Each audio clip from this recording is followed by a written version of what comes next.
Friends, welcome to रोशन की class YouTube channel. आप सभी का आज की इस वीडियो में एक बार फिर से बहुत बहुत स्वागत है। आज हम देखेंगे यहाँ पे सूक्ष्म शिक्षण पाठ्य योजना, जो कि आपका सामाजिक अध्ययन विषय का है। और काफ़ी लोगों का कमेंट आया हुआ था कि उनको सूक्ष्म शिक्षण यानी कि माइक्रो टीचिंग से रिलेटेड लेसन प्लान चाहिए उनको। तो आज से मैं यहाँ पे और सभी जितने कौशल होते हैं उनको सभी कौशलों के ऊपर वीडियो चाहिए थी। तो आज से मैं स्टार्ट कर रहा हूँ और रेगुलर बेसिस पे ये चलेगा। अब जो सूक्ष्म शिक्षण की पाठ्य योजना होती है, जितने भी कौशल होते हैं, कम से कम मैं 3 से 4 सब्जेक्ट का आपको वो प्रोवाइड करा दूंगा। जैसे सामाजिक अध्ययन का पूरा आपको जितने भी कौशल होते हैं वो वीडियो आपको मिलेगी, हिंदी की मिल जाएगी, और जितने भी अभी आगे आने वाले समय में आपको 3 से 4 विषय के आपको पूरा का पूरा जो सेट होता है सूक्ष्म शिक्षण पाठ्य योजना का, जितने भी कौशल होते हैं वो सारे के यहाँ पे मिलेंगे। और अगर आप लोगों को इसके अलावा किसी भी पाठ्य योजना की ज़रूरत है या फिर सूक्ष्म शिक्षण के किसी स्पेसिफिक कौशल के ऊपर ही बस आपको चाहिए किसी टॉपिक पे, तो वो भी बता दीजिएगा। मैं कमेंट बॉक्स में आप कमेंट कर दीजिएगा, कमेंट का रिप्लाई मैं तुरंत कर देता हूँ। और कोशिश करता हूँ कि 24 से 48 घंटे के अंदर आपकी पाठ्य योजना या फिर सूक्ष्म शिक्षण की पाठ्य योजना आप तक पहुँच जाए। आपको सिर्फ इतना काम करना है कि रोशन की क्लास यूट्यूब चैनल को सब्सक्राइब करना है और साथ ही साथ बेल आइकन को दबा के रखना है, जिससे मैं आप लोगों के लिए वीडियो अपलोड करूँ तो उसकी नोटिफिकेशन आप तक पहुँच जाए। अब आते हैं यहाँ पे सूक्ष्म शिक्षण पाठ्य योजना, देख लीजिए लिखा गया सबसे ऊपर। और कौशल हमारा आज का है प्रस्तावना कौशल। तो काफ़ी इंपॉर्टेंट ये कौशल काफ़ी इंपॉर्टेंट होता है। सबसे बच्चों को जो दिक्कत होती है इसी कौशल में होती है। तो सबसे पहले मैंने इसी को स्टार्ट कर दिया। और अब सामाजिक अध्ययन का लगातार मैं 6 यहाँ पे जितने भी कौशल होते हैं 6 कौशल, वो सभी के मैं यहाँ पे एक एक करके वीडियो बनाऊँगा। तो आज प्रस्तावना कौशल है, आप देख सकते हैं। उसके बाद कक्षा लिखी गई है 7वीं, दिनांक यहाँ पे लिखना होता है, जिससे ये पता चलता है कि आपने कौन सी जो माइक्रो टीचिंग है वो किस डेट को पढ़ाई थी। विषय है सामाजिक ज्ञान अध्ययन, प्रकरण हो गया आपका ताजमहल, कालांश आपका है द्वितीय, और समय अवधि है 5 मिनट का। तो जो होता है क्या कहते हैं, सूक्ष्म शिक्षण पाठ्य योजना होती है, उसका जो मानक अवधि होती है वो 5 से 7 मिनट ही होती है। तो आप अगर कॉलेज वाले आपके, ये कॉलेज के ऊपर भी वेरी करता है, कोई कॉलेज वाले 5 मिनट बोलते हैं, कोई कहते हैं कि 7 मिनट का बनाइए। तो आपके कॉलेज के ऊपर जितना भी वो समय बोलें उतने समय का आप बना सकते हैं। आपको मैंने एक स्पेसिफिक टाइम बता दिया 5 मिनट का। उसके बाद आपको उद्देश्य लिखना है। देख लीजिए यहाँ पे उद्देश्य लिखा गया है, इसमें 4 उद्देश्य लिखे गए हैं। यहाँ पे देख लीजिए, पहला है छात्राध्यापकों में पूर्व ज्ञान के परीक्षण द्वारा पाठ्य योजना को उचित रूप से प्रारंभ करने की योग्यता का विकास करना। यानी कि ये जो आप बनाएंगे सूक्ष्म शिक्षण पाठ्य योजना, ये छात्राध्यापकों के लिए होता है, यानी कि आप लोगों के लिए होता है। जो आप लिख रहे हैं, जो फाइल बना रहे हैं, आपके खुद के लिए ये होता है। चाहे छात्राध्यापक हों चाहे छात्राध्यापिका हों, उनके लिए होता है ये बच्चों के लिए नहीं होता जो उद्देश्य होता है।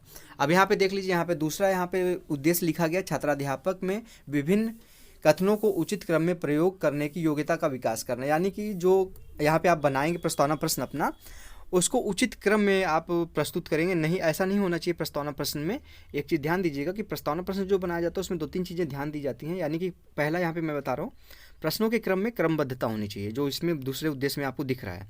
यानी कि आपके पहले प्रश्न से लेकर अंतिम प्रश्न के बीच में एक क्रम होना चाहिए।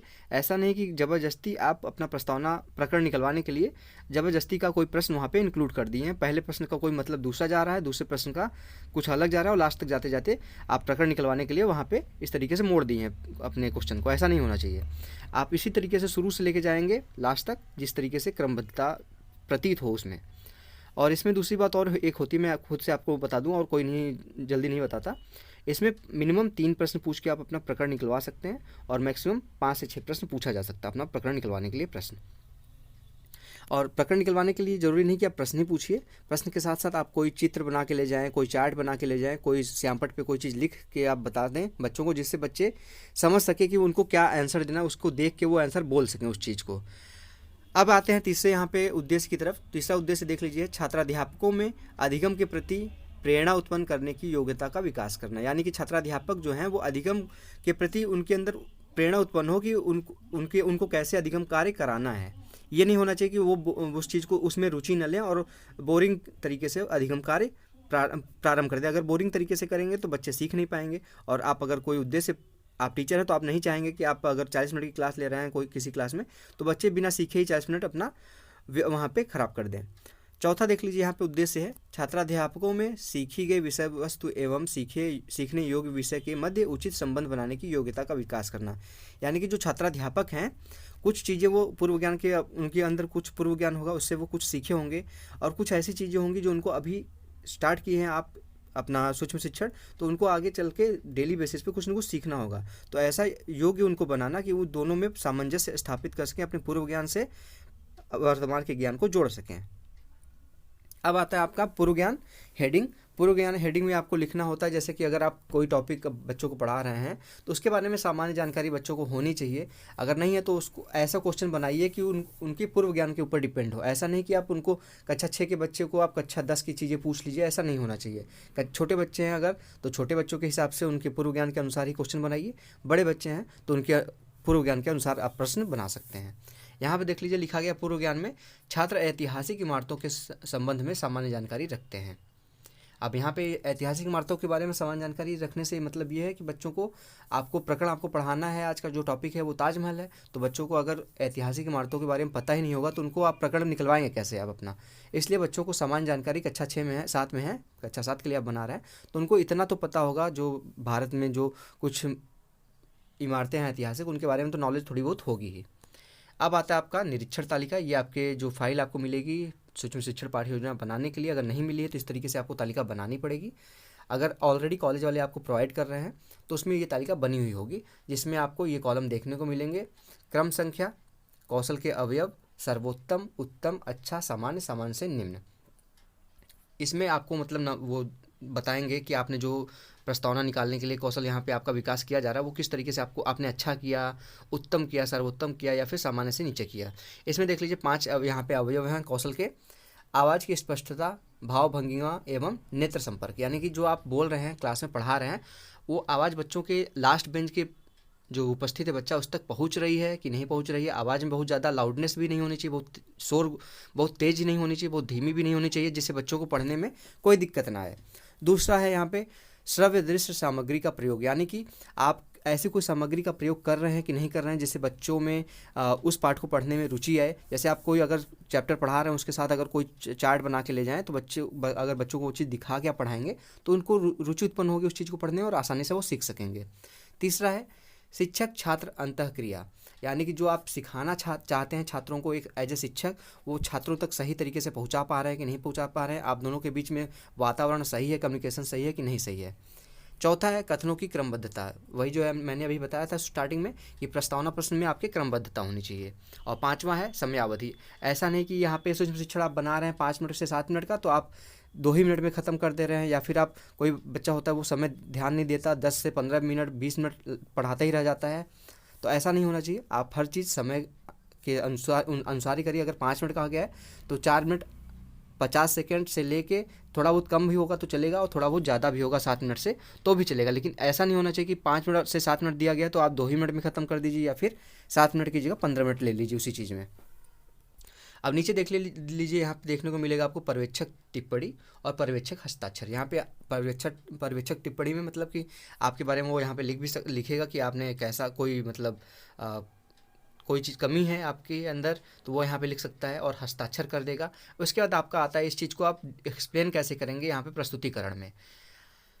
इस चीज़ के लिए यानी कि इस पाठ्य योजना सूक्ष्म शिक्षण पाठ्य योजना के लिए ये प्रस्तुतिकरण है, लेकिन पूरा अगर इसको आप एक पाठ्य योजना में इंक्लूड करेंगे तो ये आपका प्रस्तावना प्रश्न के यहाँ पे हेडिंग जो लिखा जाएगा वो प्रस्तावना प्रश्न लिखा जाएगा। अभी मैं जब एक एक करके सारे कौशल बता दूंगा तो आपको मैं बताऊंगा कि ये सारी कौशल ही मिलके आपका एक पाठ्य योजना का निर्माण करते हैं। इसीलिए सबसे बच्चों को पहले सूक्ष्म शिक्षण के बारे में बताया जाता है, उसके बाद जाके आपको लेसन प्लान के बारे में यानी कि पाठ्य योजना के बारे में बताया जाता है, क्योंकि जितने 6 कौशल हैं यही कौशल मिलकर आपकी पाठ्य योजना का निर्माण करते हैं। यहाँ पे देख लीजिए 3 कॉलम बनाया गया, छात्राध्यापक क्रियाएं, छात्रा क्रियाएं और सहायक सामग्री। सहायक सामग्री का मतलब है अगर आप कोई प्रश्न पूछ रहे हैं उसमें किसी सामग्री की जरूरत है, कोई चित्र दिखा के आप प्रश्न पूछ रहे हैं तो यहाँ पे उसको लिख दीजिएगा। यहाँ पे देख लीजिए टोटल 5 प्रश्न पूछे गए हैं। पहला प्रश्न है प्राचीन काल की जानकारी हमें कहाँ से प्राप्त होती है, तो बच्चे बता देंगे आपकी क्लास में कि प्राचीन काल की जानकारी हमें इतिहास से प्राप्त होती है। फिर देखिए दूसरा प्रश्न जो बना वो इतिहास, जो आपका पहले प्रश्न का आंसर आया है उसी से आप दूसरा प्रश्न बनाएंगे, इसी को कहते हैं क्रमबद्धता।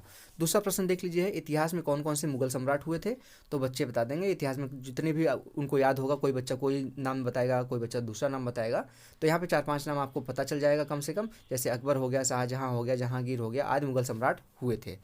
उसके बाद यहाँ पे शाहजहाँ आ गया है तो शाहजहाँ से आप अपना तीसरा प्रश्न बना सकते हैं कि शाहजहाँ ने किन किन इमारतों का निर्माण करवाया, तो बच्चे बता देंगे शाहजहाँ ने ताजमहल, मोती महल, दिल्ली में स्थित जामा मस्जिद आदि बनवाई।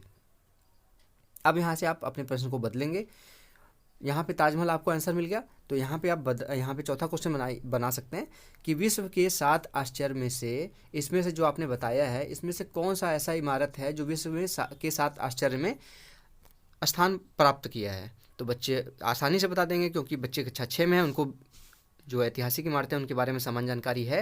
तो बच्चे बता देंगे कि विश्व में के 7 आश्चर्यों में ताजमहल शामिल है। अब पांचवा प्रश्न ऐसा बनाइए, आपका देखिए प्रकरण यहाँ पे निकल गया ताजमहल, लेकिन कुछ ऐसा प्रश्न आपको उस टॉपिक से पूछना होगा, उस प्रकरण से पूछना होगा जिसमें छात्र ज़्यादातर बच्चे निरुत्तर हो जाएंगे, तभी तो आप उस चीज़ को पढ़ाएंगे। अगर सारी चीज़ बच्चे पहले से जानकारी है उनको, तो पढ़ाएंगे क्या आप? तो कोई ऐसी चीज़ पूछिए उस टॉपिक से रिलेटेड जो बच्चे ना बता पाएँ, ज़्यादातर बच्चे, कुछ बच्चे हो सकता है बता भी लें, लेकिन ज़्यादातर बच्चे निरुत्तर हो जाएंगे। तो उस चीज़ को आप फिर इस तरीके से देख लीजिए, यहाँ पे बनाया गया है ताजमहल की स्थापत्य कला के विषय में आप क्या जानते हैं, तो बच्चे निरुत्तर हो जाएंगे। ज़्यादातर बच्चों को नॉलेज नहीं है इसकी, कक्षा 6 में है, छोटे बच्चे हैं, ये समस्यात्मक प्रश्न हो जाएगा उनके लिए। तो इस तरीके से समस्यात्मक प्रश्न लिख दीजिए। उसके बाद सिर्फ आपको उद्देश्य कथन यहाँ पे बोलना है कि आज हम लोग ताजमहल की स्थापत्य कला के बारे में विस्तारपूर्वक अध्ययन करेंगे। बस इतना आपका यहाँ पे प्रस्तावना कौशल खत्म हो जाता है। अब जब दूसरा कौशल आएगा व्याख्यान कौशल, तो इसके बाद की चीज़ें स्टार्ट की जाएंगी। तो आशा करता हूँ आपको आज का ये जो मैंने आपको दिखाया लेसन प्लान सूक्ष्म शिक्षण का माइक्रो टीचिंग से रिलेटेड, वो आपको पसंद आया होगा। अगर आप लोगों को पसंद आया तो लाइक ज़रूर करिएगा दोस्तों, और नीचे सब्सक्राइब बटन होगा लाल कलर का, उस पर क्लिक करके सब्सक्राइब कर लीजिए, जिससे मैं आप लोगों के लिए कोई इन्फॉर्मेटिव वीडियो यहाँ पे अपलोड करता हूँ तो उसकी नोटिफिकेशन आप तक पहुँच जाए। फ्रेंड्स, मिलते हैं नेक्स्ट वीडियो में, तब तक के लिए आप लोगों का बहुत बहुत धन्यवाद। जय हिंद, वंदे मातरम।